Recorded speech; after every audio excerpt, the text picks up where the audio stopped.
हर साल लाखों हज यात्री हज की पाक यात्रा के लिए सऊदी अरब पहुंचते हैं, लेकिन हज 2025 में एक बड़ा बदलाव किया गया है। बदलाव ये कि अब 12 साल से कम उम्र के बच्चे हज नहीं कर पाएंगे। ऐसे में सवाल ये कि आखिर ऐसा क्यों, और इससे भारत के किन राज्यों को सबसे ज्यादा असर झेलना पड़ेगा। सरकार की तरफ से दी गई जानकारी के मुताबिक ये फैसला सुरक्षा कारणों से लिया गया है। रिपोर्ट में कहा गया है कि ये फैसला हज के दौरान लोगों की सेफ्टी और ओवरक्राउडिंग को लेकर किया गया है। कथित तौर पर यह कदम लोगों के उचित रजिस्ट्रेशन के बिना हज करने की कोशिश करने से रोकने के लिए उठाया गया है। यह रिपोर्ट पाकिस्तान के ARY न्यूज ने सऊदी अधिकारियों के हवाले से छापी है। रिपोर्ट में ये कहा गया है कि कई विदेशी नागरिक यात्रा वीजा लेकर सऊदी में प्रवेश कर जाते हैं और फिर आधिकारिक अनुमति के बिना ही हज में भाग लेने के लिए अवैध रूप से वहीं रुक जाते हैं।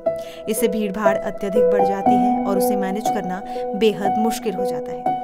इन भीड़ का सामना बच्चों को भी करना पड़ता है। साल 2024 में हज के दौरान ऐसी एक घटना में कम से कम 1200 हज यात्री मारे गए थे। इसी ओवरक्राउडिंग को देखते हुए बच्चों के लिए हज करने पर बैन लगा दिया गया है।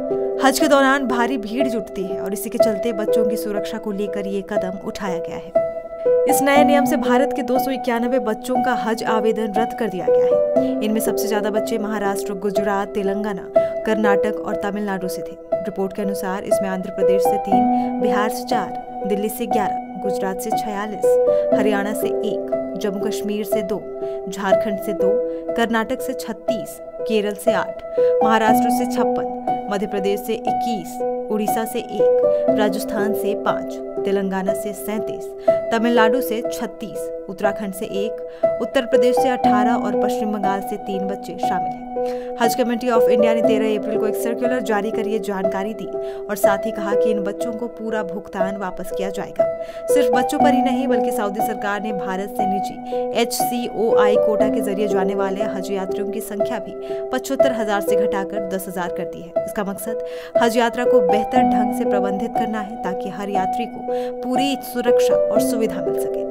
बच्चों के हज पर रोक भले ही भावनात्मक रूप से मुश्किल हो, लेकिन ये कदम उनकी भलाई और सुरक्षा को ध्यान में रखते हुए लिया गया है। हज यात्रा का मकसद सिर्फ इबादत नहीं बल्कि सुरक्षित और संयमित यात्रा भी है। आने वाले सालों में उम्मीद है कि जैसे जैसे व्यवस्थाएं मजबूत होंगी, नियमों में भी बदलाव देखने को मिल सकते हैं।